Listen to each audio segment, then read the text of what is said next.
everybody, I'm going to do a long form tutorial on how I do this specific type of coloring process for these panels in my latest chapter of Bribob, because it is pretty unique in its mixed media techniques with acrylic paint, alcohol markers, and some ink pens. And I'm going to go over the psychology of it before I start to get into the meat and potatoes, the details. So this is a party scene, and there's supposed to be these bright, harsh LED lights, you know, flashing like in a club-like scene. And I wanted that to overpower the normal colors and textures on everybody. So strategically, I wanted everyone to wear black clothing, so that could be really bold, and it could stand out and pop off against the really highly saturated red, yellow, and blue color palette for this chapter. It also helps that Guts and Stan both have black hair, and it also helps pop against the background. So that was the motivation behind the outfits. That's why the lights are so bright, and we're gonna get into the technique now. So this chapter is gonna be a little bit different because it's with Sonic and Shadow. So let's try this one. Let's try this panel. So I have a whole assortment of tools I've used, but you don't have to use the exact same ones I did. These are all the supplies I used to make this scene. So I'll go into it. We'll also go into it when I actually start drawing. But there's the alcohol marker base, which is like these four. And let's see. Then these acrylic lines on top, that's gonna be these three right here. The speech bubbles, going back in and adding that texture so you can actually read the words. That's gonna be this one. And then going back in with another dark black, another acrylic paint pen, that's gonna be that. And then on certain panels, I went back in and added a peachy highlight. If, let's see, like if I did a big harsh red line through, which with this panel with Stan, it doesn't show up as much, but sometimes I had to go back in, add just a little bit of a highlight. Okay, if that doesn't make sense, don't worry, we're gonna go into it in more depth with this one. So the first technique is very abstract. You don't think about it too much. You don't think about the final product when you start the first one. So first choose a color, doesn't matter, red, yellow, or blue. I'm gonna do red. And I want you to do, or this is what I'm gonna do. I do one bold line, like bam, maybe two. That's gonna be the defining top color. And then I just choose another one, which I'll go with yellow.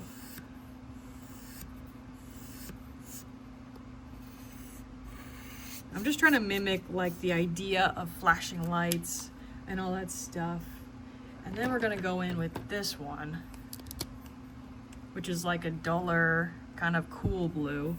And this is specifically, I'm going to not overlap the blue onto the red or yellow. It's gonna act like it's going behind it.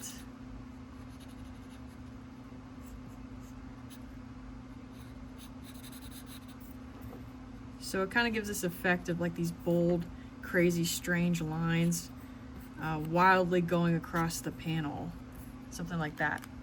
And then I take this marker, which you don't need to use this exact brand. You don't need to use any of these exact brands. You just have to know what the difference is between an alcohol marker and an acrylic marker, and that everything here so far is an alcohol marker. If you did this with acrylic paint, you wouldn't be able to see the black lines underneath. The blending techniques would be totally different. And then I'm going in with this darker blue, or it's a less cool tone blue, and I'm just doing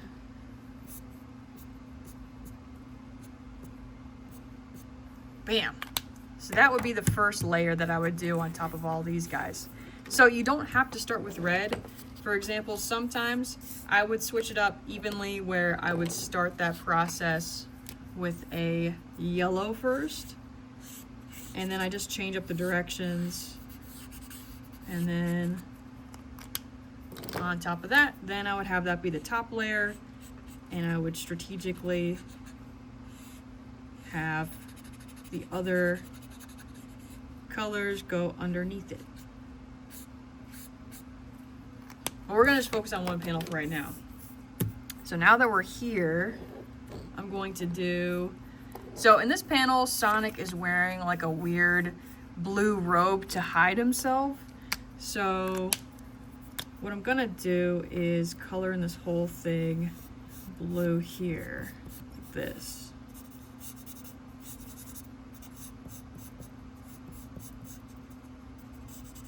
Which maybe I should have done a panel that has more of a face showing or skin, so I could do some of the techniques with the eyes.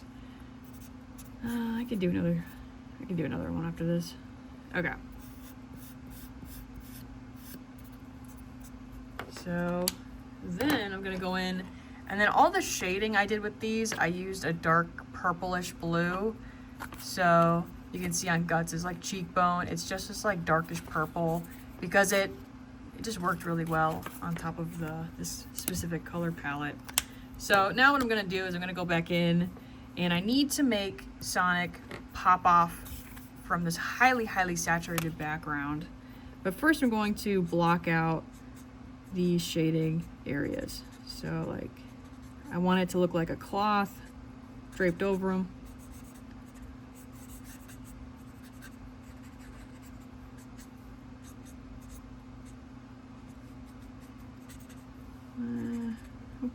Okay. And then let's see, let's use some black. Usually I don't go to black because that's what my teachers taught me, is like, but for this where it needs to be so bold, and I just want, I don't know, my gut is telling me it's okay. Let's see.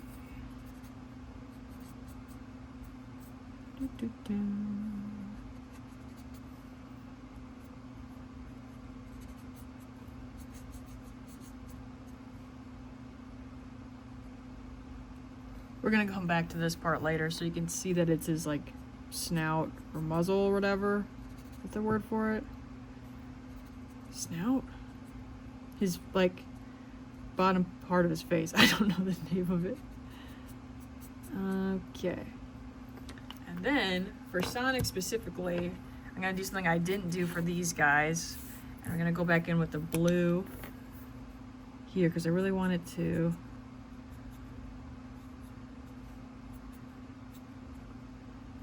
pop off the page.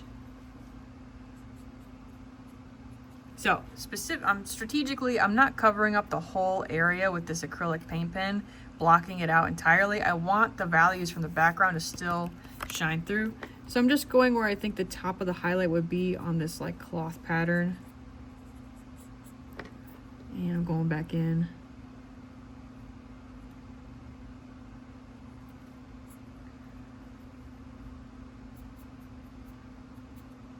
Yeah. Okay, I think that looks pretty cool. Looks pretty ominous. And then, let's see. Okay, now I'm gonna go back in with these three fine liner acrylic paint pen tips.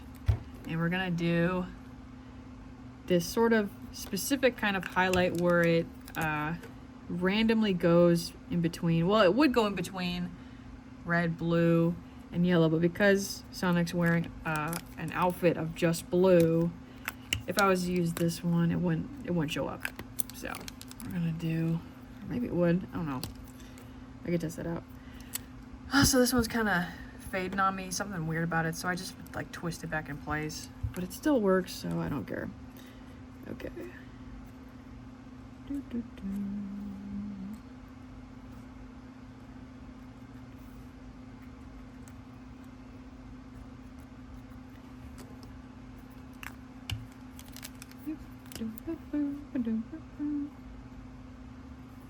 This is also adding some texture back into it, and I love texture in my art, so that's one of my biases when it comes to creating art, is I love adding cross-hatching, texture stuff. It's my jam. Okay. I'm gonna do another like this. And then I'm gonna go go back in here.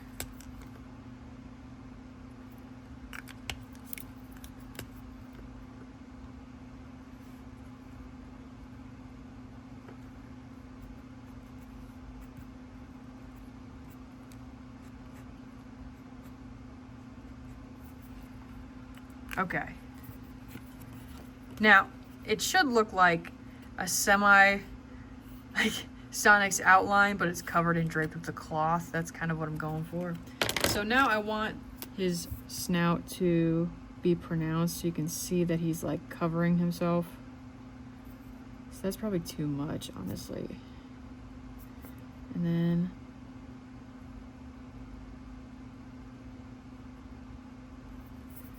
yeah.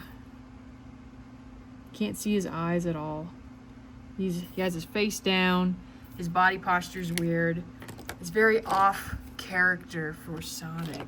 So that's one of the panels over here. Let's see. So this is like the first panel. And Shadow's like, "You okay, man?" Creeping me out. So I need to make Sonic look creepy. And then for the speech bubble, I just go back in with an acrylic paint pen. I don't add too much so I can still see what I wrote. But I like that weird texture it gives it. It's almost like when the music is so overpowering in a bar or club, and you can you can hear people, but it's kind of muddled. So to me, that's the effect it kind of gave by having the speech bubbles be impacted by the scenery.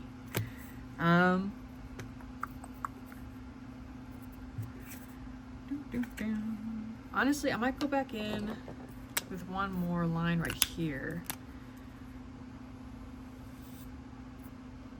Yeah.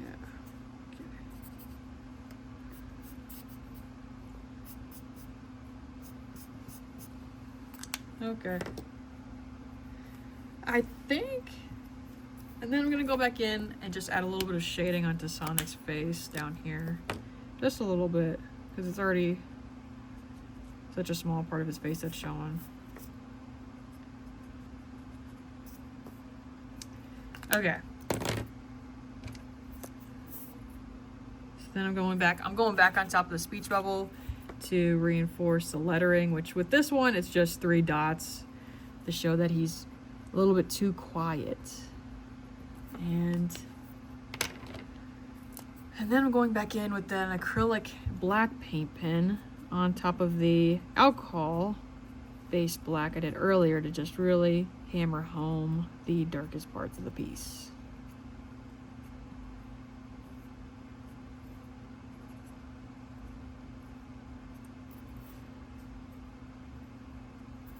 Okay.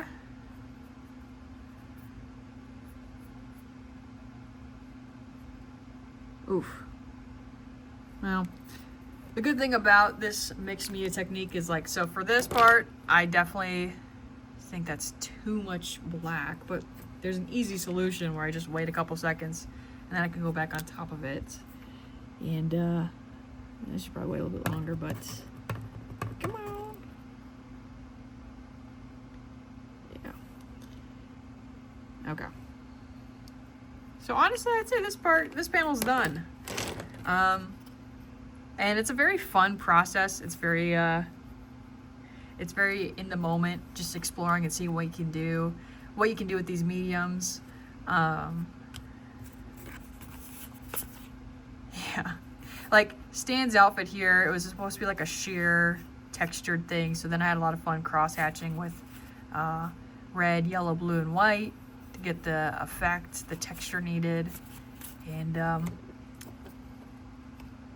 I think this looks good. Let me know if you have any questions about the tools I used, any questions about the techniques or why I did a certain thing. And I can definitely make more videos in the future. Thanks for watching.